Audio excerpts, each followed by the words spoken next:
Hello everyone. Money making and wealth management के field में stock market का एक अहम रोल हमें देखने को ज़रूर मिलता है।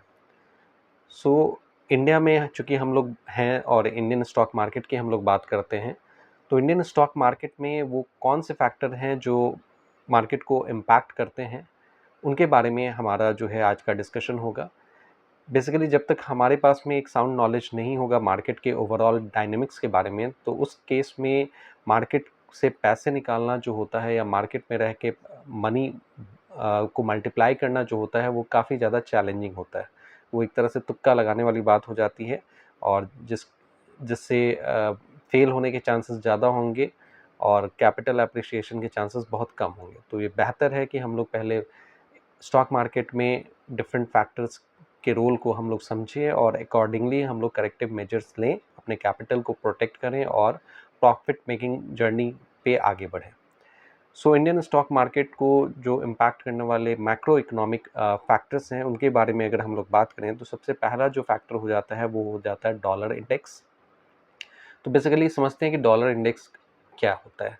तो हम लोग ज़रूर सुनते होंगे कि $1 जो है अभी 85 रुपये है या 86 रुपये हो गया या 87 रुपये हो गया। तो बेसिकली जब रुपी इस तरह से बढ़ता है कि $1 जो है वो 85 से बढ़ के 86 हो गया, 87 हो गया, तो हम लोग कह रहे हैं कि रुपी का जो पावर है वो कमज़ोर हो रहा है, डॉलर का पावर बढ़ रहा है। चूँकि $1 पहले जो 85 रुपये के बराबर था, अब वो $1 86-87 रुपये के बराबर अगर हो रहा है, तो इसका मतलब ये है कि इंडियन रुपी का परचेजिंग पावर कम हुआ है, ठीक है? तो यानी हम लोग कहते हैं कि रुपया जो है कमज़ोर हुआ है डॉलर के मुकाबले। इसके अपोजिट जब रुपया मजबूत होता है डॉलर के मुकाबले तो उसका अलग इम्पैक्ट होता है। तो इस मैक्रो इकोनॉमिक फैक्टर के या फिर डॉलर इंडेक्स का क्या इम्पैक्ट इंडियन स्टॉक मार्केट में देखने को हमें मिलता है। तो एक चीज़ हमें समझना है कि जब भी रुपया जो है कमज़ोर होता है तो वैसे सिचुएशन में एक्सपोर्ट को बढ़ावा मिलता है, ठीक है? एक्सपोर्ट की जाने वाली चीज़ों को बढ़ावा मिलता है और वैसे सिचुएशन में हमें एक्सपोर्ट से जो पैसे जो मिलते हैं वो बेसिकली बढ़िया एक आप समझ सकते हैं कि बढ़िया बिजनेस बाहर से हमें मिलता है और उस समय जो डॉलर और रुपए का जो बेसिकली वैल्यू चल रहा होता है उसके हिसाब से जो एक्सपोर्टर्स होते हैं उनको बेनिफिट मिल जाता है। इसके अपोजिट इम्पोर्टर्स को हानि का सामना करना पड़ता है। तो अगर रुपया कमज़ोर होता है तो डॉलर को बेसिकली एक्सपोर्ट को बढ़ावा मिलता है, जबकि इम्पोर्ट को नुकसान होता है, आप ये समझें। तो ये डॉलर इंडेक्स है, इसको हमें ध्यान में रखना चाहिए। दूसरा जो इम्पॉर्टेंट एस्पेक्ट हो जाता है मैक्रो इकोनॉमिक फैक्टर्स में वो होता है एफआईआईज़ का इनफ्लो।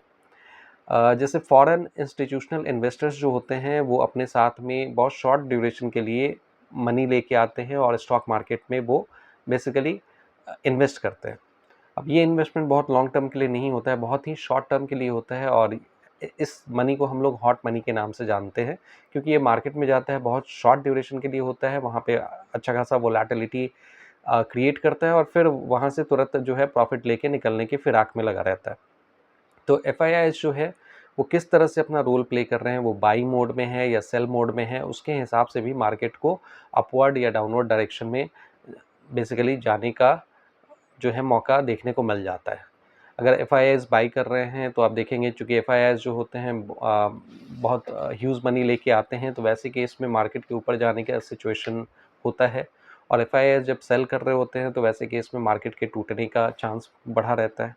तो ये एक जनरल ट्रेंड हमें देखने को मिलता है। इसके अलावे जो अदर फैक्टर्स हैं उसमें हम लोग बात करते हैं इन्फ्लेशन की। तो इन्फ्लेशन का क्या रोल हमें देखने को मिलता है, तो जैसे आप समझिए कि इन्फ्लेशन जैसे महंगाई दर की अगर हम लोग बात करें, तो अगर इन्फ्लेशन ज़्यादा है तो वैसी स्थिति में आम जनों के पॉकेट से जो है ज़्यादा पैसे खर्च हो रहे होंगे सेम चीज़ को खरीदने के लिए। क्योंकि महंगाई अगर बढ़ रही है, इन्फ्लेशन अगर बढ़ा हुआ है तो यानी महंगाई बढ़ी हुई है, महंगाई बढ़ी हुई है तो आम जनों के पॉकेट में जो है सेविंग घट जाएगा, सेविंग अगर घटेगा तो इन्वेस्टमेंट घट जाएगा, मार्केट में इनफ्लो घट जाएगा। इसके अपोजिट अगर बेसिकली अगर इन्फ्लेशन का प्रेशर कम है, इन्फ्लेशन रेट अगर कम है, तो उसपे क्या होता है, उससे आरबीआई को रेट कट करने में मौका मिलता है, रेट कट करने का मौका मिलता है। अगर इन्फ्लेशन कंट्रोल में है, लोअर लेवल पे है, तो आरबीआई रेट कट कर सकता है। और ज़्यादा मार्केट में जो है बेसिकली फंड सप्लाई कर सकता है, क्योंकि रेट कट जब होगा तो ईजी लोन जो है लोगों को अवेलेबल होगा, लोअर इंटरेस्ट रेट पे अवेलेबल होगा, और ये पैसा जो है अल्टीमेटली मार्केट में चैनलाइज होता है, इंडियन इकोनॉमी में चैनलाइज होता है, इकोनॉमी ग्रो करता है तो डेफिनेटली मार्केट को भी बूस्ट मिलता है, और ओवरऑल परफॉर्मेंस जो है ऊपर के तरफ जाने के चांसेस होते हैं। तो ये सिनारियो होता है इन्फ्लेशन का। तो इन्फ्लेशन भी एक बड़ा रोल प्ले करता है इंडियन स्टॉक मार्केट के परफॉर्मेंस में। इसके अलावा जैसा कि हम लोग बात कर रहे थे इंटरेस्ट रेट का, तो इंटरेस्ट रेट बेसिकली बैंक जो होते हैं इंटरेस्ट रेट को सेट करते हैं, और ये इंटरेस्ट रेट जो होता है बहुत सारे फैक्टर्स को ध्यान में रख के किया जाता है। उनमें से एक फैक्टर जो अभी हम लोग डिस्कस कर रहे थे वो इन्फ्लेशन होता है। अगर इन्फ्लेशन का प्रेशर लो होता है, इन्फ्लेशन कम रहता है, यानी महंगाई अगर कम रहती है, तो वैसे केस में क्या होता है, आरबीआई को इंटरेस्ट रेट घटाने का मौका मिलता है, और इंटरेस्ट रेट जब घटेगा तो लोगों को जो है चीपर इंटरेस्ट रेट पे लोन अवेलेबल होगा, और वैसे केस में फंड की अवेलेबिलिटी अगर बढ़ेगा, फंड का इनफ्लो अगर बढ़ता है, तो डेफिनेटली उस केस में इकोनॉमिक एक्टिविटीज़ को बूस्ट मिलता है, इकोनॉमिक एक्टिविटीज़ को बूस्ट मिलेगा तो मार्केट को भी बूस्ट मिलेगा। तो ये एक लिंकेज हमें देखने को मिलता है। अभी हम लोग कुछ सेक्टर स्पेसिफिक फैक्टर्स के बारे में भी बात कर लेते हैं, क्योंकि इंडियन स्टॉक मार्केट में अगर आप देखें तो बहुत सारे डिफरेंट सेक्टर्स हमें देखने को मिलते हैं। उनमें से अगर हम लोग रिन्यूएबल एनर्जी इस सेक्टर या इस सेगमेंट की अगर हम लोग बात करें, तो रिन्यूएबल एनर्जी ये जो सेगमेंट है या ये जो सेक्टर है वो गवर्नमेंट पॉलिसीज़ से बहुत ज़्यादा गाइडेड होता है। ये सब जो न्यू इमर्जिंग सेक्टर हैं उसमें अगर आप देखेंगे तो चूँकि गवर्नमेंट जो है बहुत ज़्यादा प्रयास में लगा रहता है कि हमारा जो ट्रांजिशन है वो जो ट्रेडिशनल सोर्सेज ऑफ एनर्जी हैं, यानी कि कोल बेस्ड या हाइड्रो बेस्ड है, उससे उठ के जो है बेसिकली वो रिन्यूएबल मोड में आ जाए, सोलर एनर्जी के फॉर्म में आ जाए, विंड एनर्जी के फॉर्म में आ जाए। तो उसके लिए प्रयास जो है इंडियन गवर्नमेंट लगातार कर रही है। काफ़ी एम्बिशियस टारगेट हैं इंडिया के इसके रिगार्डिंग। सो रिन्यूएबल एनर्जी में इस चीज़ को बढ़ावा देने के लिए गवर्नमेंट क्या कर रहा है, तो बेसिकली वो पॉलिसी सपोर्ट कर रहा है। इवन बहुत सारी चीज़ें जो है कंपनीज़ को बढ़ावा दी जा रही हैं, कंज्यूमर्स को बढ़ावा दी जा रही हैं सब्सिडी के फॉर्म में। तो इस रिगार्ड में अगर आप देखें, इस डायरेक्शन के हिसाब से देखें, तो गवर्नमेंट के क्या पॉलिसीज़ हैं उसका एक बड़ा इम्पैक्ट जो है वो इस तरह के सेक्टर्स पे पड़ता है, जैसा कि रिन्यूएबल एनर्जी में हमें देखने को मिल रहा है। इसके अलावा अगर आप देखेंगे तो बैंकिंग एंड फाइनेंशियल सर्विसेज में अगर आप देखें तो आरबीआई के रेट कट का एक बढ़िया इम्पैक्ट हमें देखने को मिल जाता है। इसके अलावा क्रेडिट ग्रोथ, एनपीएस, ये सब जो है नॉन परफॉर्मिंग एसेट्स, ये सब जो है ये बैंकिंग और फाइनेंशियल सेक्टर्स पे जो है अच्छा खासा इम्पैक्ट डालते हैं। दूसरे सेक्टर स्पेसिफिक फैक्टर्स की अगर हम लोग बात करें तो इंफॉर्मेशन टेक्नोलॉजी, आईटी सेक्टर की अगर हम बात करें तो ये बहुत ज़्यादा गाइडेड होता है यूएस के पॉलिसीज़ से।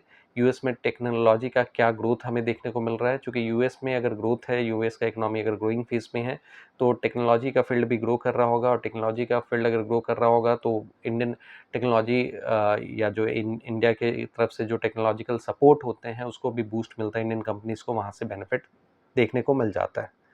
तो ये सिनारियो रहता है।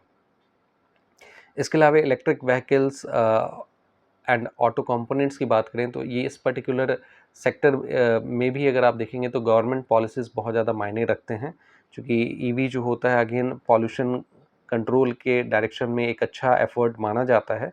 तो ये सारी चीज़ें जो हैं गवर्नमेंट का भी प्रयास रहता है पॉलिसी मेजर्स के थ्रू कि ईवी का एडॉप्शन रेट जो है, यानी इलेक्ट्रिक व्हीकल्स का जो एडॉप्शन रेट है वो बढ़े, ताकि पॉल्यूशन को कंट्रोल किया जा सके। तो ये सारा सिचुएशन भी हमें देखने को मिल रहा है। इसके अलावा इंफ्रास्ट्रक्चर एंड कंस्ट्रक्शन सेक्टर की अगर हम लोग बात करें तो इस पर्टिकुलर सेक्टर का पे भी जो है गवर्नमेंट पॉलिसीज़ का बहुत बड़ा इम्पैक्ट होता है। इसके अलावा आरबीआई के रेट कट का इम्पैक्ट होगा, चूँकि ये सब कंपनीज़ जो होते हैं जो कि इंफ्रास्ट्रक्चर या कंस्ट्रक्शन के फील्ड में होते हैं, उनको वो बहुत सारा फंड चाहिए होता है, और अगर उनको चीपर इंटरेस्ट रेट पे अगर लोन अवेलेबल होते हैं तो डेफिनेटली इंफ्रास्ट्रक्चर को बूस्ट मिलता है, इस पर्टिकुलर सेक्टर को बूस्ट मिलता है। इसके अलावा अदर ग्लोबल फैक्टर्स की बात करें जो इंडियन स्टॉक मार्केट पे इम्पैक्ट डालते हैं, उनमें से एक फैक्टर है आपका यूएस फेड का इंटरेस्ट रेट डिसीजन।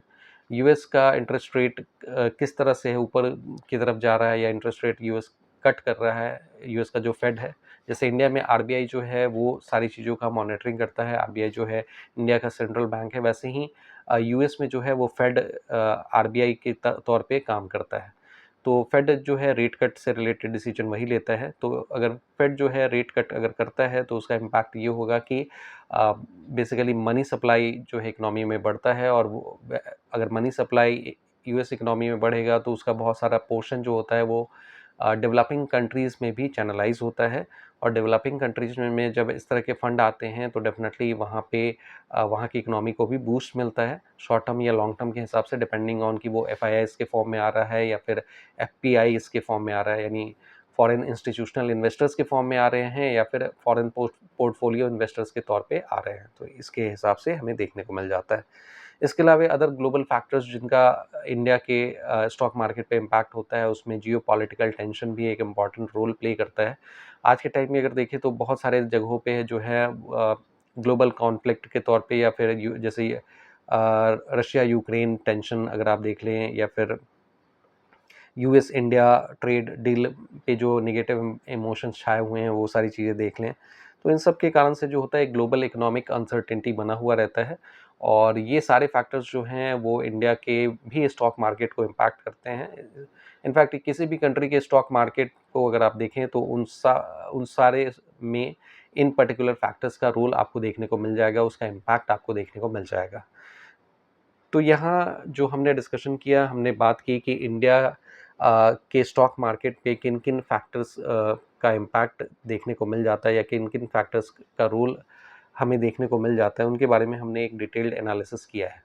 तो जो अगर कुछ फैक्टर्स आपको लगता है कि छूटे हुए हैं, आप नीचे कमेंट बॉक्स में मेंशन कर दें ताकि दूसरों को इससे बेनिफिट मिल पाए। और अगर आपको लगता है कि यहाँ से कुछ भी वैल्यू मिला है तो आप इस वीडियो को लाइक करें, इस चैनल को सब्सक्राइब करें। आपके अगर कुछ क्वेरीज हैं तो नीचे कमेंट बॉक्स में ज़रूर मेंशन करें। Thank you very much for your participation.